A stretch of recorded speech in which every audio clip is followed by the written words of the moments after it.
ਉਸਤਾਦ ਜੀ ਆਮ ਤੌਰ ਤੇ ਜਦੋਂ ਬੰਦਾ ਹਕੀਮ ਦੇ ਕੋਲ ਇਲਾਜ ਵਾਸਤੇ ਜਾਂਦਾ ਵਾ ਕੋਈ ਵੀ ਮਰੀਜ਼ ਤੇ ਹਕੀਮ ਗਿਜ਼ਾ ਦੀ ਪਰਹੇਜ਼ ਦੇ ਉੱਤੇ ਬਹੁਤ ਜ਼ੋਰ ਦਿੰਦਾ ਤੇ ਇਹਦੇ ਉੱਤੇ ਰੋਸ਼ਨੀ ਪਾਓ ਥੋੜੀ ਜੀ ਵੀ ਕਿਉਂ ਗਿਜ਼ਾ ਹੀ ਕਿਉਂ ਜ਼ਰੂਰੀ ਆ, ਇਹਦਾ ਪਰਹੇਜ਼ ਕਿਉਂ ਜ਼ਰੂਰੀ ਆ, ਬਦ ਪਰਹੇਜ਼ੀ ਕੀ ਆ, ਇਹ ਗੱਲਾਂ ਦੱਸ ਦਿਓ।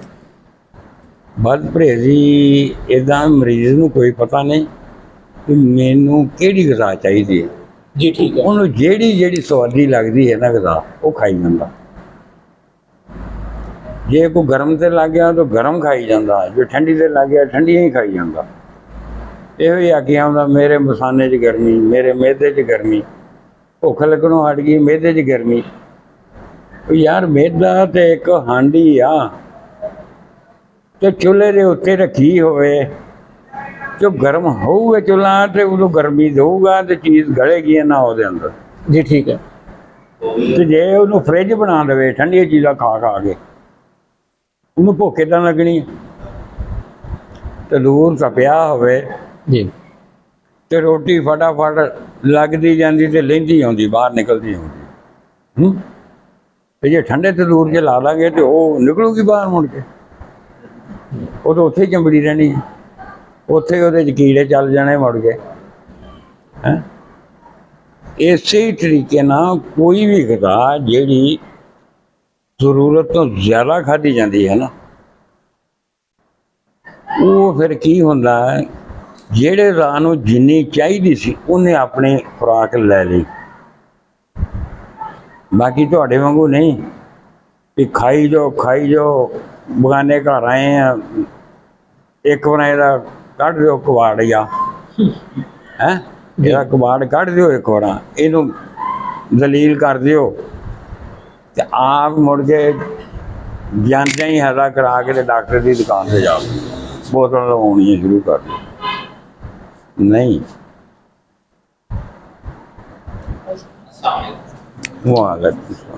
ਖਾਓ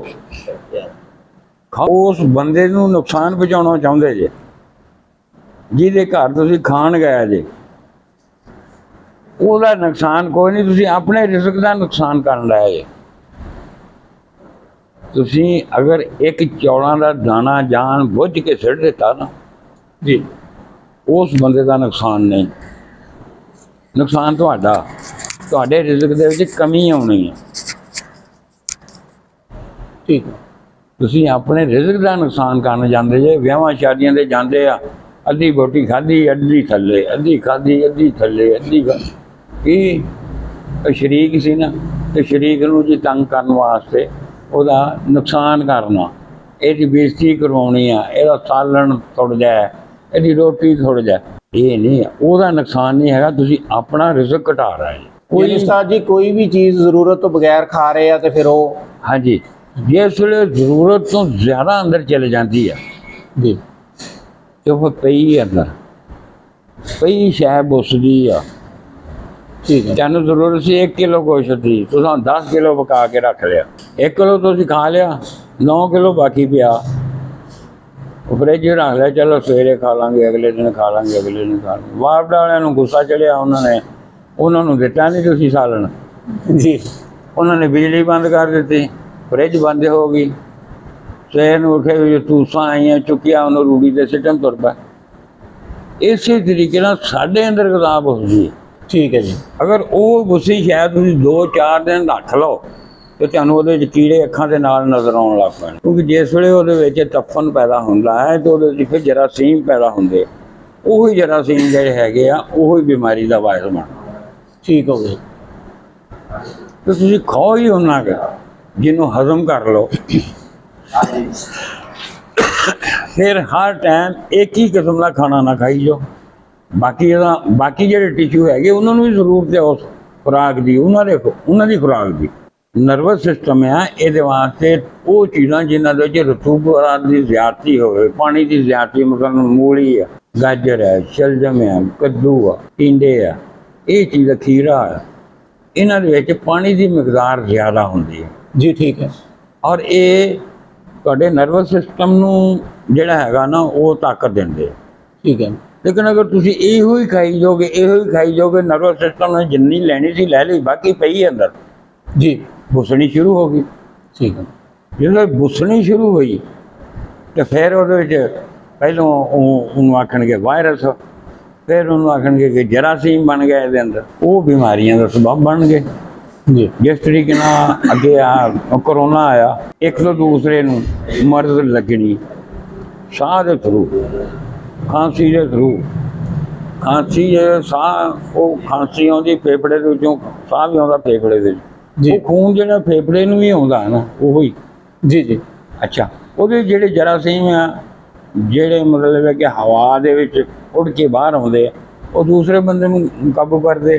ਕਰੋਨਾ ਕੀ ਹੈ, ਅਗਰ ਉਹਦੇ ਅੰਦਰ ਉਹਦੇ ਮੁਖਾਲਫ ਚੀਜ਼ ਹੈ, ਮਤਲਬ ਉਹਦੇ ਅੰਦਰ ਜ਼ਿਆਦਾ ਤੇਜ਼ਾਬੀਅਤ ਹੋਵੇ ਜਾਂ ਸਾਲਟ ਜ਼ਿਆਦਾ ਹੋਵੇ, ਤਾਂ ਉਹਦੇ 'ਤੇ ਅਸਰ ਨਹੀਂ ਹੋਣਾ, ਉਹ ਜਾਂਦੇ ਮਰ ਜਾਣੇ। ਅਗਰ ਦੂਸਰਾ ਬੰਦਾ ਵੀ ਉੱਦਾਂ ਦਾ ਹੀ ਹੋਵੇ, ਕੱਦੂ ਟਿੰਡੇ ਗੋਂਗਲੂ ਖਾਣ ਵਾਲਾ, ਜੀ ਉਹਨੂੰ ਨਾ ਕਾਬੂ ਕਰ ਲੈਣਾ, ਉਹਨੂੰ ਬਿਮਾਰੀ ਉਹ ਲੱਗ ਜਾਣੀ, ਦੂਸਰੇ ਨੂੰ ਨਹੀਂ ਲੱਗਣੀ। ਇਹ ਐਲੋਪੈਥੀ ਜਿਹੜੀ ਉਹ ਇੱਕ ਆਖਦੀ ਆ ਕਿ ਏ ਗਰੁੱਪ ਤੇ ਓ ਗਰੁੱਪ, ਇਹਨਾਂ ਦੇ ਉੱਤੇ ਅਸਰ ਬਹੁਤ ਘੱਟ ਹੁੰਦਾ। ਕਿਉਂ ਘੱਟ ਹੁੰਦਾ? ਏ ਗਰੁੱਪ ਜਿਹੜਾ ਹੈਗਾ ਉਹ ਹੈਗਾ ਗਰਮ, ਉਹਦੇ ਵਿੱਚ ਸਾਲਟ ਦੀ ਮਿਕਦਾਰ ਜ਼ਿਆਦਾ, ਐਪੀਥੀਲੀਅਲ ਟਿਸ਼ੂ ਜਿਹੜਾ ਹੈਗਾ ਨਾ, ਇਹਦੇ ਵਿੱਚ ਸਾਲਟ ਦੀ ਮਿਕਦਾਰ ਜ਼ਿਆਦਾ। ਜੀ। ਤੇ ਜਿਹੜਾ ਉਹ ਗਰੁੱਪ ਹੈ ਇਹਦੇ ਵਿੱਚ ਤੇਜ਼ਾਬੀਅਤ ਦੀ ਮਿਕਦਾਰ ਜ਼ਿਆਦਾ। ਇਸ ਵਾਸਤੇ ਤੇਜ਼ਾਬੀਅਤ ਉਹਦੇ ਮੁਖਾਲਫ ਹੈ ਚੀਜ਼, ਸਾਲਟ ਵੀ ਉਹਦੇ ਮੁਖਾਲਫ ਹੈ, ਉਹਦੇ ਜਰਾਸੀਮ ਜਾਂਦੇ ਹੀ ਖਤਮ ਹੋ ਜਾਂਦੇ, ਤੇ ਇਹਨਾਂ ਨੂੰ ਨਹੀਂ ਹੁੰਦਾ। ਅਤੇ ਜਿਸ ਵੇਲੇ ਇਹਨਾਂ ਨੂੰ ਅਸੀਂ ਮਜ਼ੀਦ ਇਸੇ ਗਰੁੱਪ ਨੂੰ ਵਧਾਉਣ ਵਾਸਤੇ ਉਹਨੂੰ ਦੁੱਧ ਦਈਏ, ਦੁੱਧ ਸੋਡਾ ਦਈਏ, ਬੋਤਲਾਂ ਪਿਆਈਏ, ਗਲੂਕੋਜ਼ ਦਾ ਇਸਤੇਮਾਲ ਕਰੀਏ ਜ਼ਿਆਦਾ, ਉਹ ਕੀ ਹੋਵੇਗਾ ਕਿ ਉਹਦਾ ਉਹੀ ਪਾਣੀ ਵਾਲੇ ਸੈੱਲ ਜਿਹੜੇ ਹੈਗੇ ਆ, ਵਾਈਟ ਸੈੱਲ, ਇੱਕ ਦੂਜੇ ਰੰਗ ਦੇ ਆ ਤੇ ਇੱਕ ਬੇਰੰਗ ਹੈ। ਜੀ। ਉਹ ਬੇਰੰਗ ਜਿਹੜੇ ਵੱਧਦੇ ਜਾਣਗੇ, ਤੇ ਵਾਈਟ ਸੈੱਲ ਠੰਡਾ ਤੇ ਰੈੱਡ ਸੈੱਲ ਗਰਮ ਹੈ। ਉਹ ਜਦੋਂ ਠੰਡਾ, ਉਹ ਵਾਈਟ ਸੈੱਲ, ਉਹ ਫਿਰ ਅੰਦਰ ਜਰਾਸੀਮ ਜਿਹੜੇ ਹੈਗੇ, ਇੱਕ ਤੋਂ ਦੋ, ਦੋ ਤੋਂ ਚਾਰ, ਇਹ ਹੁੰਦੇ ਜਾਂਦੇ, ਵੱਧਦੇ ਜਾਂਦੇ। ਜੀ। ਉਹਨਾਂ ਦੀ ਮਿਲਦਾ, ਕਿਉਂਕਿ ਉਹਨਾਂ ਨੂੰ ਅੰਦਰ ਗ਼ਜ਼ਾ ਮਿਲ ਰਹੀ ਹੈ। ਜੇ ਤੇ ਉਹਨਾਂ ਪੜਨਾ, ਅਗਰ ਉਹਨਾਂ ਨੂੰ ਉਹ ਹੀ ਸੁਰਖ ਮਿਰਚ, ਅਚਾਰ ਅੰਬ ਦਾ, ਗੋਸ਼ਤ ਛੋਟਾ ਵੱਡਾ ਕੋਈ ਵੀ ਹੋਵੇ, ਜੀ, ਤੇਜ਼ ਮਿਰਚ ਮਸਾਲੇ ਵਾਲੀਆਂ ਚੀਜ਼ਾਂ ਉਹਨਾਂ ਨੂੰ ਦਿਓਗੇ, ਉਹ ਜਰਾਸੀਮ ਜਾਂਦੇ ਹੀ ਮਰਨੇ ਸ਼ੁਰੂ ਹੋ ਗਏ। ਠੀਕ ਹੋ ਗਿਆ। ਅਗਰ ਉਹਨਾਂ ਨੂੰ ਤੁਸੀਂ ਦੁੱਧ, ਦਹੀਂ, ਲੱਸੀ, ਚੌਲ, ਗੋਭੀ, ਆਲੂ, ਮਾਂ ਦੀ ਦਾਲ, ਭਿੰਡੀ, ਅਰਬੀ ਵਗੈਰਾ ਇਹ ਚੀਜ਼ਾਂ ਦਿਓਗੇ, ਉਹਨਾਂ ਦੀ ਮਿਕਦਾਰ ਵਧਣੀ ਸ਼ੁਰੂ ਹੋ ਜਾਏਗੀ। ਫਿਰ ਕੀ ਹੋਏਗਾ, ਰੈੱਡ ਸੈੱਲ ਘਟਣੇ ਸ਼ੁਰੂ ਹੋ ਜਾਣਗੇ। ਜੀ। ਹਾਂ, ਜੇ ਰੈੱਡ ਸੈੱਲ ਘਟਣੇ ਸ਼ੁਰੂ ਹੋ ਜਾਣਗੇ ਤੇ ਖੂਨ ਜਿਸ ਦਿਲ ਪੰਪ ਕਰਦਾ ਤੇ ਖੂਨ ਫੇਫੜੇ ਦੇ ਵਿੱਚ ਜਾਂਦਾ, ਫਿਰ ਉਹ ਆਕਸੀਜਨ ਨੂੰ ਲੈ ਕੇ ਰੈੱਡ ਸੈੱਲ ਜਿਹੜਾ ਉਹ ਵਾਪਸ ਆਉਂਦਾ। ਇਹ ਫਿਰ ਜਿਹੜਾ ਖੂਨ ਠੰਡਾ ਹੈਗਾ ਜਾ ਕੇ ਫੇਫੜੇ ਦੇ ਜਮ੍ਹਾਂ ਹੋਣਾ ਸ਼ੁਰੂ ਹੋ ਜਾਂਦਾ, ਸਾਹ ਦੀ ਪ੍ਰੋਬਲਮ ਬਣ ਜਾਂਦੀ।